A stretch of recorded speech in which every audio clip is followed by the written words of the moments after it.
Foi bom te encontrar, o tempo passou como está. Ô, bora, porra!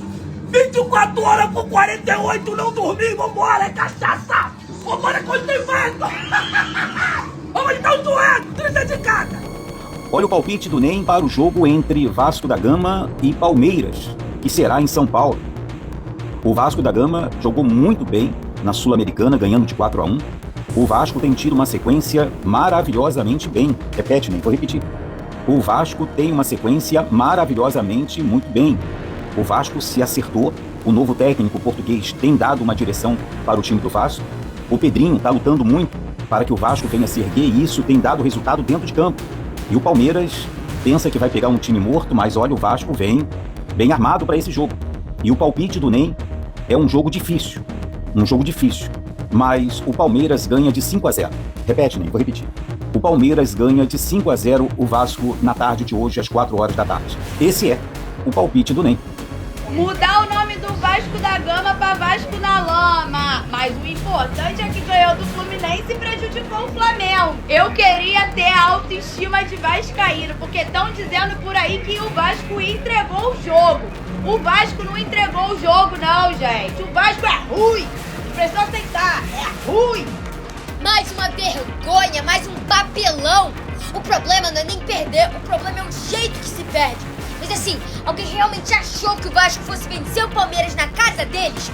Vocês acham que o Vasco tem fome pra isso? Vocês acham que o time tem qualidade pra isso? É claro que não, né? Mas assim, meu Deus! Depois de fazer um primeiro tempo competitivo brigando, vocês voltaram pro segundo tempo dormindo, com preguiça, com sono. Sabe o que é isso? Isso é uma falta de respeito. Em 11 minutos vocês levaram 3 gols e acabou o jogo.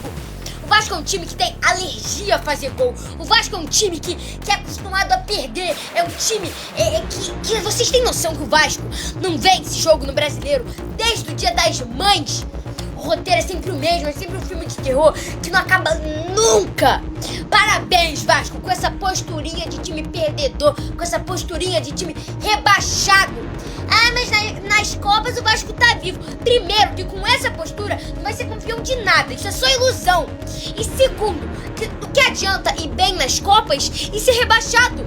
Ou vocês tomam uma atitude agora, ou já era. Salve, salve, meus amigos, aqui é o JT. Vasco aqui, eu vou ficar aí de quadrão, de quadrão, de quadrão, sai no botão do bacalhau, porra! Explosão de botão total de Pinóquio da colina. O Vasco vai jogar a Série B.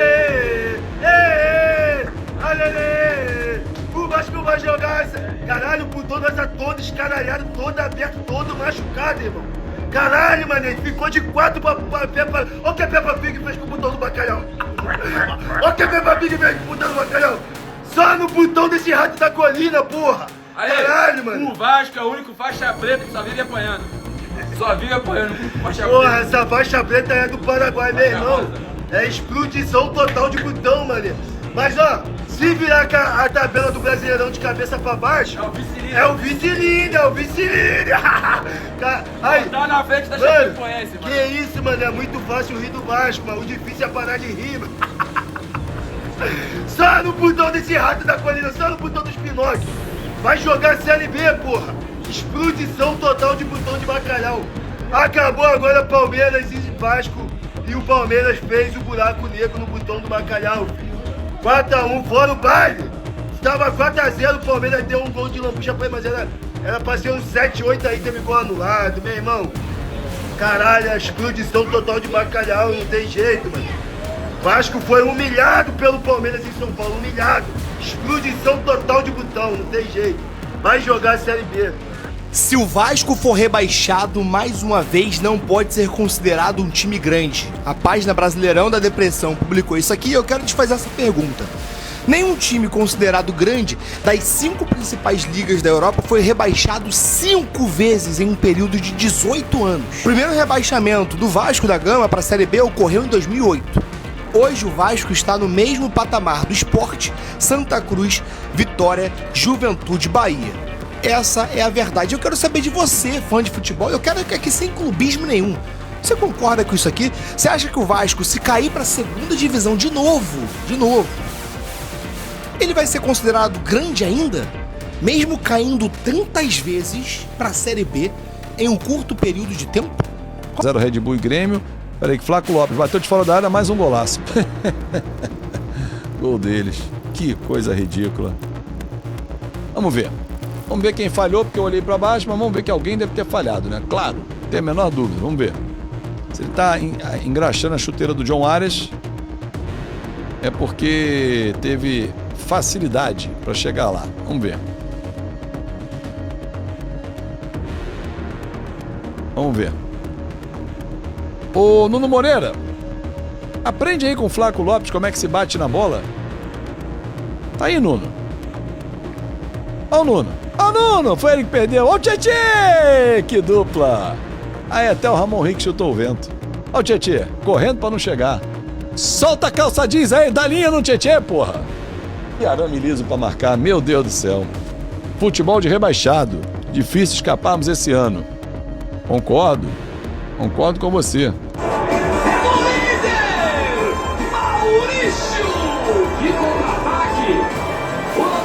Como é que pode, né, mano? Time jogando bem. Porra, mano. Tem nem tempo de ir no banheiro. Deus me livre. 24/48 cancelado. Eu vou dormir. Cara, eu tô cansada, velho. Tô cansada. Sabe, cansada? Acho que meu corpo tá exausto. Cansada. Tô cansada. Toda vez a mesma coisa. Eu tô cansada, gente. Eu tô cansada. Entendeu? Tô sem luz. Consegue tirar toda a minha luz. Toda a minha vontade de viver.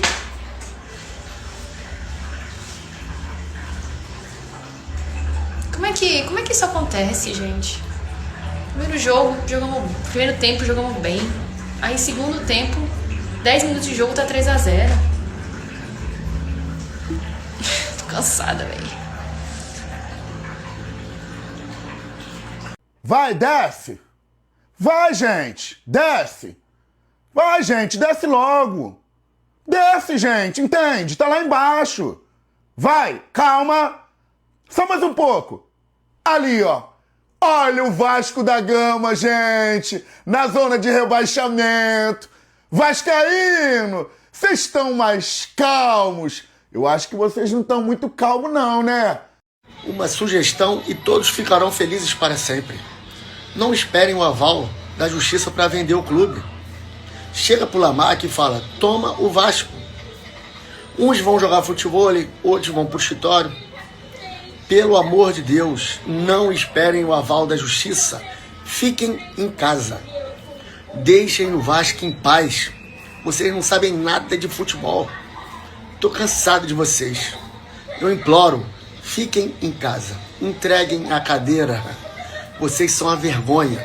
Dinheiro sempre traz um pouquinho de esperança, né? Dependendo da quantidade de dinheiro, muita esperança. Acho que assim, primeira coisa é evitável, né? É o tipo de situação evitável. Não tinha porquê o Lamarck estar ali, assim. É uma maneira muito clara de deixar ali tudo muito claro que, olha, realmente existe, assim, porque a intenção do Lamarck, todo mundo já sabe, inclusive juridicamente. Isso aí, na justiça, já existe a proposta dele, é falado abertamente. Então, assim, não é uma grande surpresa o Lamarck ter interesse na compra. Mas não é uma compra concretizada. Até porque a questão da compra passa pela 777, que é a empresa que era antes a dona da SAF do Vasco, que iniciou o processo ali de compra, que não concretizou, com algumas dívidas, e isso tá judicializado. Então é algo que não depende só da vontade do Vasco, até porque ainda vai abrir concorrência em relação à proposta do Lamarck e alguém pode cobrir essa proposta. Não é algo definitivo. E ainda assim, fizeram questão ali, de uma certa maneira, de se colocarem dentro de campo.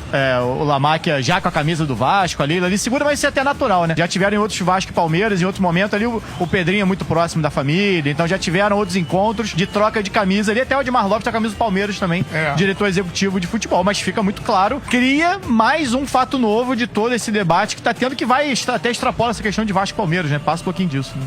Olha só, eu vou fazer uma sequência aqui do Charla Podcast, do Garone, da galera que fez essa live aí. Cara, muito bom o comentário do André Garone, que faz a placar comigo, consciente, e ele não tá falando contra o Vasco. Para torcedor do Vasco achar, ele não tá falando contra o Vasco. Ele tá falando uma coisa muito séria. Essa goleada, né, que aconteceu ainda agora, antes dela, teve a entrada do Lamáquia com a Leila, com camisa de Vasco, Palmeiras e tal. E ele abriu até uma coisa, cara, ficou na cara para todo mundo que há uma parceria, que é família e tudo mais, e foram para dentro do campo. E o negócio ainda não aconteceu, então isso aí é um fato novo, é uma arma que foi dada para a justiça e até mesmo para o BAP, que está lutando contra isso, para a Anresf, é mais uma prova, mais uma arma. Foi muito bem no comentário Garoni, não está sendo clubista, ele foi muito bem, o vascaíno André Garoni, foi muito bem. Cara, é realmente uma situação que deixa a gente estarrecido, né? O que está acontecendo no futebol brasileiro. Tudo isso está sendo aí avaliado, investigado. Volto a dizer, é um leilão, alguém pode oferecer mais, não vou dizer que se o clube quer passar para outro comando e tudo mais, normal, tudo normal, mas as coisas têm que acontecer de uma forma que seja dentro da lei, tá? Muito bom o comentário do Garoni lá com o pessoal do Charla Podcast. Você tem que ganhar metade dos jogos praticamente que faltam. O Vasco ganhou 5 em 23. Cálculo bom aí, mas não, mas é isso, tá certo. Mas vamos botar que tem que ganhar 8 jogos pra ficar tranquilo. Tô meio casão assim. Beijo, casão. Mas tá bom, vamos arredondar assim, pra 8. O Vasco 8 vezes 3, 24. Isso. O Vasco ganhou 5 jogos em 23. Como é que ele vai ganhar 8 em 15 agora? Tirando que nessa conta aí, provavelmente para você chegar nos 45, o Vasco vai ter que arrumar ponto fora de casa. Só que ele é um dos piores visitantes, então e aí é um papo que neste momento o torcedor do Vasco não vai querer ouvir, porque, acabou de tomar um 4-1 e tal, e o jogo não é feito de um tempo só. O primeiro tempo do Vasco não foi ruim, a gente falou que o jogo contra o Santos não era um jogo para 3-0, o jogo contra o Bahia eu acho que teve momentos ali, acho que tinha que ter um vencedor, podia ser o Vasco, só que o torcedor tá de saco cheio disso, porque fala, beleza, o trabalho do Pedro Emanuel, ele não é ruim, tem uma evolução aí no campo, mas o que adianta que a tabela não está conversando com isso. E aí ele, inclusive, o Pedro Emanuel segue sem ganhar no Campeonato Brasileiro, né? Ele classifica nas Copas, avançou na Copa do Brasil e na Sul-Americana, mas não ganhou ainda no Campeonato Brasileiro.